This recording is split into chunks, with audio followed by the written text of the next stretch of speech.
Bueno, son las 10 de la mañana con 19 minutos. Ya nos encontramos acá con nuestra visita. Ella es un académico de nuestra universidad, la vamos a presentar. Ella es Yanina Dávila Valcarce, psicólogo de la Universidad de Valparaíso, magíster en Psicología Convención Psicología Educacional de la Universidad Católica, doctorado en Educación y Sociedad de la Universidad de Barcelona y académico de la Facultad de Ciencias Humanas de nuestra universidad. Queremos conversar un poquito de lo que pasa cuando retomemos los ciclos de clases en las universidades, bueno, en general. De hecho, yo estaba recién leyendo, primero que nada, un gusto de tenerla aquí, bienvenida, muy buenos días. Partamos por lo primero. Claro, buenos días, sí. No, gracias por invitarme. Yo mencionaba, por ejemplo, en Pozo Almonte envían unos comunicados que las clases se retoman el 4 de noviembre. Y eso va a ser como en general en la región, ¿cierto? Los jóvenes van a partir este retorno a clases con otra nueva perspectiva, tal vez estén preguntando distintas cosas de lo que es ser un ciudadano en sociedad, ¿verdad? Y los chicos vuelven a clase en la universidad también, ha habido un periodo de no clases y todo lo demás. ¿Usted cree que los chicos retornen a las aulas con distintas dudas en cuanto a lo que sea ser un ciudadano como tal, con los conocimientos de lo que es ser ciudadano, con muchas consultas, con muchas dudas? Yo creo que son las dudas que tenemos todos, porque de verdad que no sé si los adultos no hemos estado siendo buenos mediadores al respecto.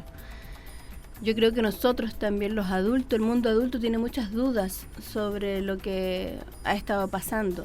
Así que me gustaría pensar de que vamos a ser unos buenos mediadores, porque por ejemplo, a lo mejor la angustia de muchos papás es cuando retornan a clases y porque no se le están pasando los contenidos que debieran estarse pasando. Pero todo pensado desde una lógica como que ese aprendizaje es transmisión de contenidos. Como que ese aprendizaje fuese solo eso. Aprendizaje es lo que aprendemos todos los días. En la escuela solo se da en un contexto formal. Pero en la casa los niños también aprenden de lo que ocurre en la familia, de sus interacciones, a veces cosas buenas, a veces cosas no tan buenas. Ahora en los debates que se están dando en la ciudad, que por suerte son varios, convocatorias simultáneas, ¿cierto? Por lo general los adultos nos estamos comunicando también no necesariamente bien, a veces solamente por el volumen de la voz, quien habla más fuerte. A veces también solo pedimos un acuerdo en relación a manos alzadas. No se utiliza el argumento o la racionalidad como el mejor, construir un argumento juntos, sino que la mano alzada como sinónimo de democracia, cuando no necesariamente es así. Entonces, a nosotros nos falta mucho temas de competencias en la comunicación, en el debate, en la reflexión. Entonces, creo que sí, van a llegar con muchas dudas, pero no sé si más o menos dudas de las que tenemos en el mundo adulto también. Ahora, ¿es totalmente distinto o tiene cierta relación las dudas que van a tener la gente desde cuarto medio hacia abajo? O sea, casi como etario, a las que van a tener el planteamiento en la universidad. Obviamente los universitarios van a ser más críticos, ¿verdad? Porque además ya tienen ciertos conocimientos, tienen otro enfoque de crítica social, diferente a los chicos de la enseñanza media, más aún con los más chiquititos, los de enseñanza básica. ¿Cómo deberíamos estar preparados para enfrentar eso desde el punto de la academia? Ustedes como profesores, los mismos estudiantes van a plantear muchas dudas. Yo creo que esto nos debiera servir de remesón profundo de cómo enfrentar la enseñanza en la casa, en la escuela, porque los niños por lo general no se les pregunta la opinión. participo en una investigación y he escuchado a los niños hablar, y muchas veces nos han dicho, mira, a mí me preguntan lo que deseo solo para mi cumpleaños, o a nosotros nos preguntan, nosotros decimos lo que queremos, pero luego no se hace lo que nosotros decimos. Entonces, de remesón profundo, porque en realidad en la casa tampoco pasa eso, tampoco escuchamos a los niños lo que dicen, o sus interacciones o sus dudas. Las preguntas de los niños no son parte del currículum. Y creo que el remesón profundo a consecuencia de esta situación ojalá fuese ese, que las preguntas, los intereses de los niños fuesen parte del currículum. Eso yo creo que es un aspecto importante de considerar la ciudadanía en la escuela. Ahora, dentro de esto, de los ramos formales de educación, ¿estaba incluido, por ejemplo, esto de, hay términos que han ido apareciendo, ¿verdad? Se está hablando de un nuevo contrato social, se está hablando de acusación constitucional, son términos que a lo mejor muchas generaciones no conocían, ¿verdad? Es que estamos hablando, hemos visto a la gente reaccionar distinto a esta, estamos en una etapa como de la gente está como más molesta, dice la gente, hay como un desgobierno, hay términos que la gente no conocía mayoritariamente. ¿Cómo abordar este nuevo vocabulario en la formación de las personas?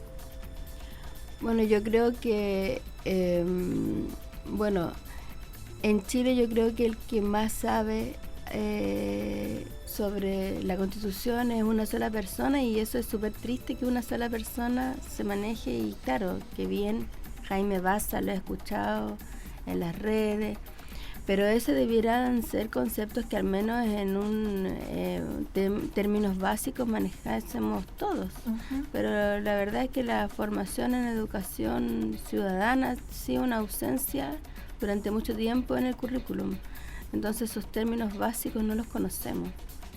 Y yo creo que sí, o sea, en específico debieran estar presentes en el currículum. Ahora, ¿cómo se podría abordar, me dices tú, en la escuela? Yo creo que es tomando todo ese vocabulario nuevo, ¿cierto? Que ahora es una necesidad aprender, y incorporarlo en la discusión con los niños, pero no pasarles la materia, sino que en verdad, como te decía, ojalá sus preguntas, sus consultas, sus inquietudes fuesen una cuestión siempre presente en el currículum. Eso a lo mejor sí vale la pena tratarlo en específico, pero en lo profundo yo creo que sus preguntas y sus inquietudes se hagan parte del currículum es lo fundamental. Ahora, todos podemos tener una opinión determinada de lo que está pasando, ¿cierto? Uh-huh. Pero deberíamos tratar que con los niños ser lo más imparcial posible, porque ellos preguntan, hey, ¿por qué pasa esto? ¿Por qué pasa esto otro? ¿Por qué la gente por qué estas marchas, por ejemplo, verdad? Los papás van con sus hijos a las marchas, que han estado súper bonitas, la gente va muy contenta, tocan pito y todo, pero yo me imagino que los niños se preguntarán, ¿por qué vamos acá? ¿Qué debería decir los papás? Tratando de ser lo más imparcial y explicativo del momento que estamos viviendo como país.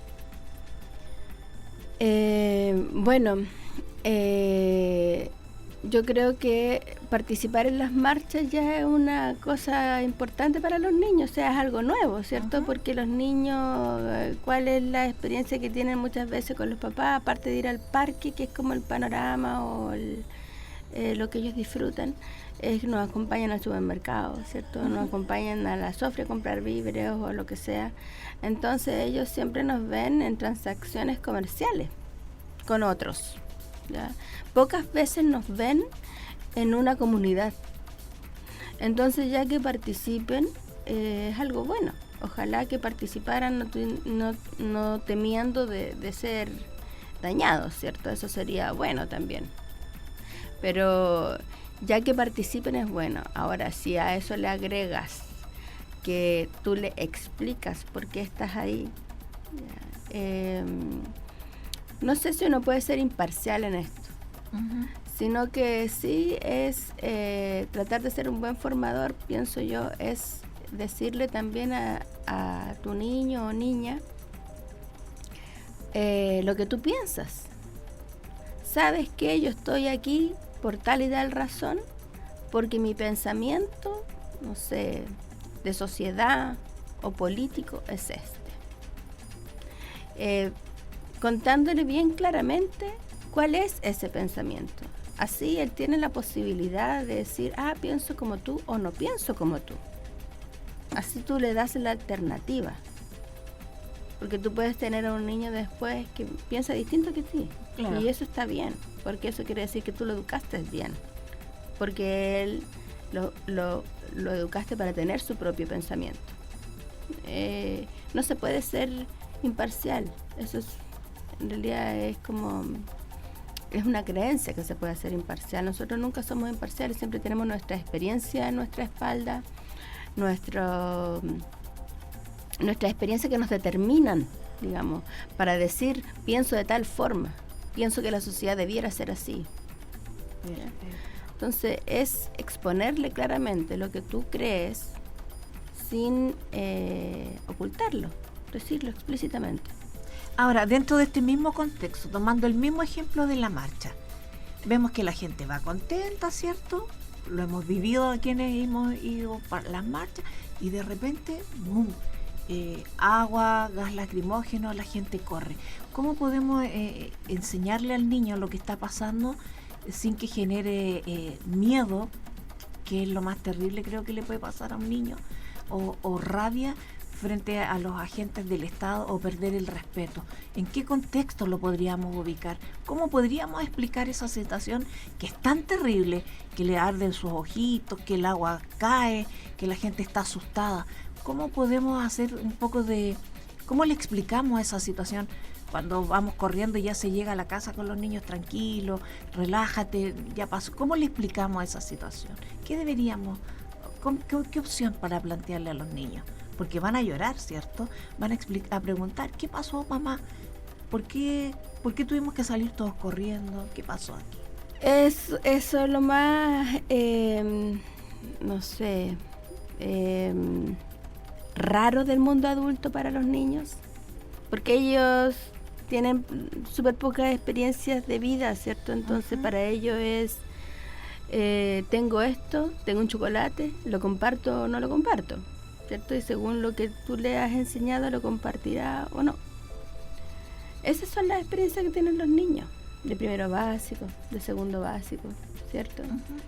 Y cómo le podemos explicar que nosotros como mundo adulto no somos capaces de pensar en una sociedad distinta, en compartir. ¿Cómo somos capaces de vivir en tanta desigualdad que genera tanta rabia en tantas personas de diferentes partes, de diferentes lados políticos, y que eso finalmente genera una batalla en la calle ahora? ¿Cómo podemos explicar lo inexplicable, verdad? Cuando podríamos organizarnos y tener una sociedad más justa, una sociedad en donde hay enriquecimiento, pero también se reparte equitativamente. Yo, por lo menos, con mi niña, trato de explicarle que existen desigualdades, que lamentablemente nos hemos organizado así de mal, y que esas desigualdades generan mucha rabia, y que esa rabia, para mi niña por lo menos, no es rara, porque yo le venía hablando de desigualdades hace mucho tiempo. ¿Ya? Entonces ella sabe que esto simplemente era una olla de presión, y todos, y no sé, mucha gente sabía que esto no iba a explotar en la cara. La gente se espanta, ¿cierto?, por que algunos patean o rompen cosas. A mí eso también me produce pena, que destruyan cosas de bien público, ¿no? O también las empresas, es terrible. Pero era tan terrible también antes, o el ahora, las desigualdades en educación, las desigualdades económicas, era tanto más terrible, solo que no lo queríamos ver quizá. Vamos a hacer una pequeña pausa, porque estamos en la media hora y volvemos al tiro, ¿le parece?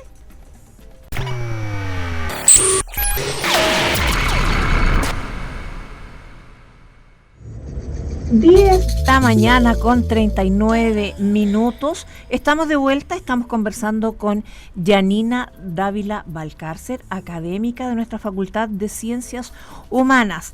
Yanina, hay un currículum que está ahí presente para la formación de nuestros profesionales, ¿verdad? Uh-huh. Más o menos, ¿cuáles son los tópicos de este currículum?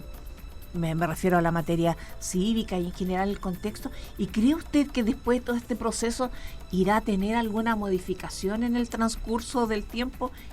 ¿Irá a tener alguna modificación? Me refiero de la misma necesidad, porque las mismas sociedades van generando sus necesidades, ¿verdad? Sí, mira, hay un estudio del año 2015 que es de Vascopé, Cox y Lira, que estudió el currículum de los años 80 y de los años 90 para saber qué se nos había estado enseñando de educación cívica, ¿ya? Entonces, te cuento, ¿ya? Sí. Los años 80, que son los años en que nosotras estudiamos en la escuela. En los años 80, ¿qué se nos enseñó? Se nos enseñó, por ejemplo, en cuanto a reflexión crítica, demostrar interés por la información. En cuanto a derechos humanos, se nos enseñó que los derechos humanos eran conquista del liberalismo y que debía ser, como enseñado, como una tolerancia hacia las personas, no hacia ideas. De hecho, se declaraban algunas ideas como denostables, así como diabólicas, como el marxismo, por ejemplo. Y en cuanto a identidad latinoamericana, se nos enseñó sobre los países vecinos, pero como dentro de una referencia bélica, ¿ya? O sea, por ejemplo, a los bolivianos le ganamos el mar, a los peruanos le ganamos el norte. Eso fue lo que se nos enseñó. Esa era la referencia. Claro. En los años 90, ya, que son los años de, no sé, a ver, de Leslie, ya. En los años 90 se nos enseñó, en cuanto a reflexión crítica, análisis de caso, argumentación y toma de posiciones. Ya ahí hubo un poquito más, un progreso en el currículum. En cuanto a derechos humanos, ya a los niños se les empezó a enseñar sobre derecho inalienable, como que era un derecho internacional, ganado, ¿cierto? Y en cuanto a identidad latinoamericana, se nos enseña que tenemos desafíos comunes en el desarrollo y de redemocratización, ¿ya? Entonces, eso es lo que tenemos, eso es lo que se sabe. Ahora, en ambos currículum de los años 80 y 90 hay ausencia sobre temas como cohesión social y en cuanto a los riesgos de la democracia, en cuanto al uso de la fuerza. Y eso es lo que se estudió en este estudio de Vascopé, Cox y Lira, ¿ya? También hay otro estudio sobre la evaluación de la formación ciudadana que se realizó en el año 2009, ¿ya? En el año 1999 y 2009 se realizaron 2 estudios, ¿ya?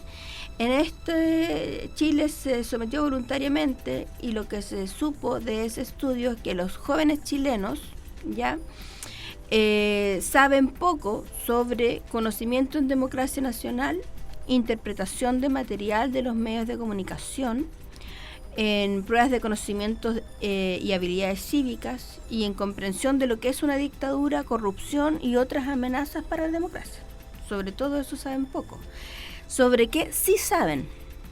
Reconocimiento de derechos en la Convención de las Naciones Unidas, participación cívica, sobre todo en organizaciones de derechos humanos, y menos en participación convencional. Por otro lado, el estudio del año 2009 revela que es un estudio sobre el currículum, y revela que nuestro currículum ponía énfasis en derechos como en responsabilidades, en compromiso con los derechos humanos, así como también con el país, en la habilidad de los estudiantes para evaluar la información críticamente, y en el estudio de la historia como una forma que conecta con los problemas actuales e involucramiento en la resolución de problemas comunitarios. Entonces, en cuanto a los resultados, entonces tú puedes ver que tenemos algunas cosas buenas, otras cosas malas, pero que en definitiva hay algunas cosas que todavía tenemos que profundizar. O sea, hay un tema sobre cohesión social, sobre el enseñar a vivir en democracia, sobre los riesgos de la democracia, que no está siendo abordado en este momento, ¿ya? Bueno, y se supone que ya después de esto la gente va a preguntar, va a inquirir, van a tener que reunirse aquellos que planifican estos currículum y empezar a dar la profundidad a nuevos temas, ¿verdad? Claro, o sea, por ejemplo, ¿qué es vivir en comunidad? El sentido de comunidad es algo que no solamente se aprende, sino que se vive en la cotidianidad, y eso no está presente en los distintos niveles de formación formal que tenemos. O sea, en la escuela los niños funcionan dentro de un aula, 4 paredes, la escuela no se articula con otras redes. Por otro lado, en la universidad pasa lo mismo, la formación está muy encriptada dentro de salas, ¿cierto? La universidad tampoco articula muchas redes, ¿cierto?, para el tema de las prácticas con otras instancias educativas o laborales. Entonces, claro, el sentido de comunidad ahí en cuanto a lo educativo podría fortalecerse, en el sentido de que los niños tienen mucho que aprender del mundo que les rodea. Claro. Y ese mundo que les rodea no solo está en la escuela. Ahora, la escuela podría ser también una mini sociedad en donde los niños aprenden los distintos roles que luego aprenderán de la sociedad. Funcionar como una mini democracia, en el sentido de esa comunidad que forman, ¿no es cierto? De esa orgánica que forman, claro. Pero la dirección de la toma de decisiones generalmente es vertical. Claro. Los niños se enteran de un calendario académico, igual que nosotros, la familia, digamos, y no hay participación en la toma de decisiones ni curriculares ni de gestión de la escuela. Entonces, esa instancia de sentido de comunidad y de, a lo mejor, laboratorio de sociedad que podría ser... Sería una buena instancia. Que existen, que existen como experiencias.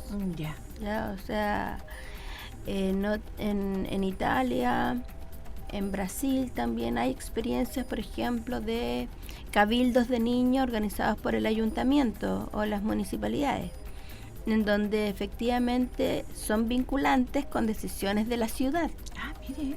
Claro, o sea, los niños forman cabildos, se organizan y ellos dicen sus necesidades en relación a la ciudad y dicen lo que quieren también, porque no sé si tú le preguntas alguna vez, por ejemplo, a algún niño sobre lo que piensa de su ciudad, de esta ciudad.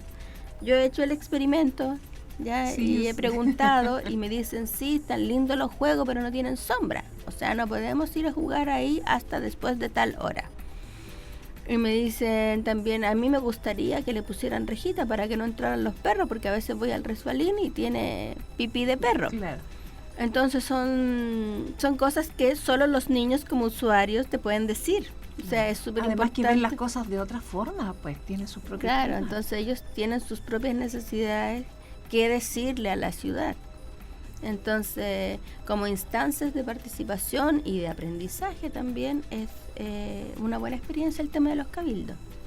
A mí de repente me gustaría que hicieran, no sé, a lo mejor es como súper difícil porque hay que pedir permiso y todo lo demás, que de repente los niños de la ciudad tuvieran un día de clases en los pueblos del interior, con el calor que hace, con el paisaje que es distinto, claro, con los almuerzos, las comidas, o sea, sería como un día distinto.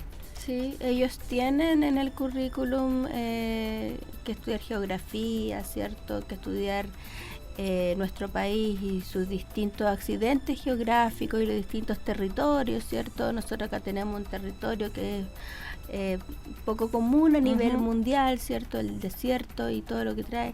Y también que tomen conciencia de su entorno, porque el paisaje nuestro desértico ha ido cambiando, muchas veces también intervenido, ¿cierto? Por los desechos que dejan algunas empresas, las tortas, ¿cierto? Que van cambiando también los paisajes de los cerros que estábamos acostumbrados a ver. Entonces, que ellos también tomen conciencia de su ecosistema, de dónde viven, y que también ellos puedan decir lo que piensan sobre, no sé, sobre el daño que hacemos como seres humanos a la ecología, sobre la conciencia que debiéramos tomar, sobre las precauciones que debiéramos tomar.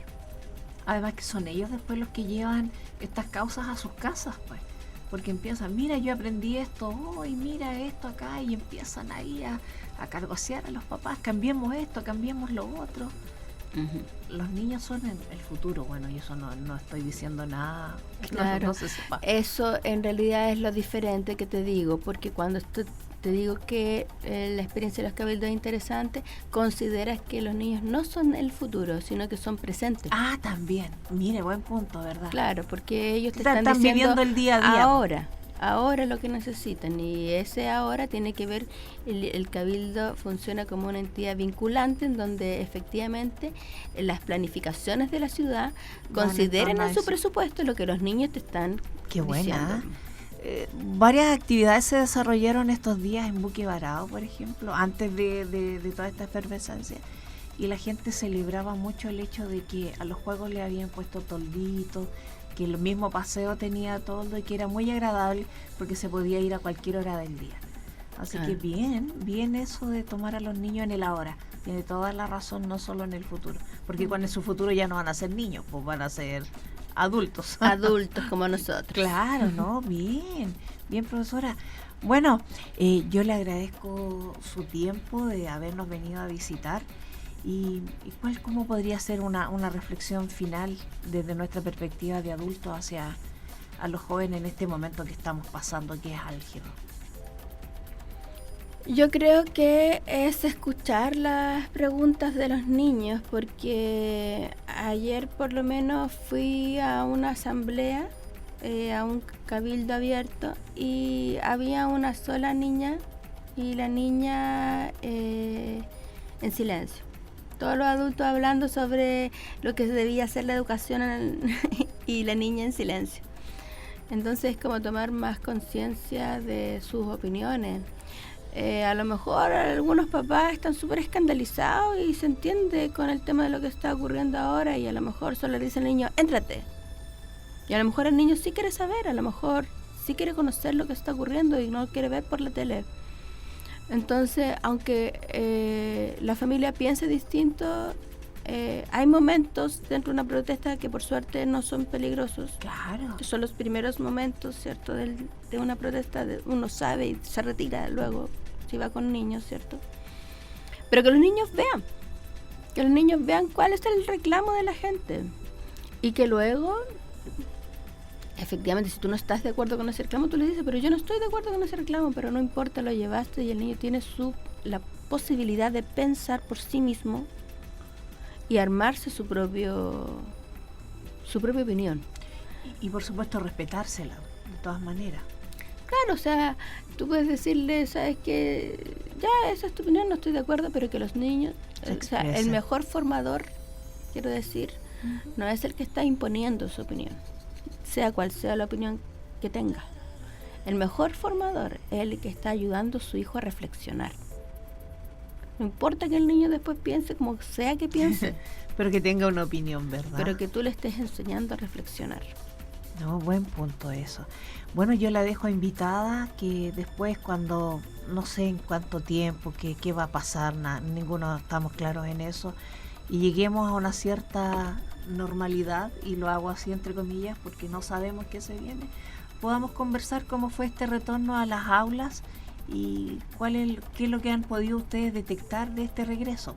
Claro. ¿Qué es lo que pasó? Que la normalidad sea juntarse, ¿no? Que la normalidad sea reunirse, que la normalidad sea que la gente reflexione, piense y exponga lo que quiere con argumentos, pues. No, claro, no con catarsis colectiva, sino que con reflexión. Así que lo conversamos en un tiempo, veremos lo que pasa, ojalá que sea en un tiempo cercano, no sé, o lo que se necesite para... Vayan a los cabildos. Para sanar, claro, y ahí los comentan. ¿Le parece? Y dejen que los niños opinen. Bueno, y cuéntenos, pues nos avisa, nos manda un WhatsApp, va a haber un cabildo en tal parte a tal hora y nosotros hacemos la invitación. ¿Le parece? De repente Bien. ahí la gente se motiva y Hoy va. día hay uno. A las ¿qué hora y 12:30 en la sala CRP 43 en la Facultad de Ciencias Humanas están convocados estudiantes, administrativos, académicos. Ojalá se animen a ir. Participar. Ya, pues. Nos avisa su compromiso, nos cuenta de estos cabildos, nosotros lo informamos y ojalá la gente asista, que vayamos cambiando, ¿verdad? Muchísimas Listo, gracias. gracias a ti. Hemos conversado entonces con Yanina Dávila, académica de nuestra Facultad de Ciencias Humanas de la Universidad Arturo Prat. Estamos trayendo a nuestros académicos para que usted los conozca, sepa en la parada que están, cómo están educando a nuestra gente, que usted sepa qué es lo que hace la universidad al interior de sus puertas, ¿verdad? Abrimos la universidad a la comunidad. Vamos a la pausa, son las 10:55, volvemos en un ratito.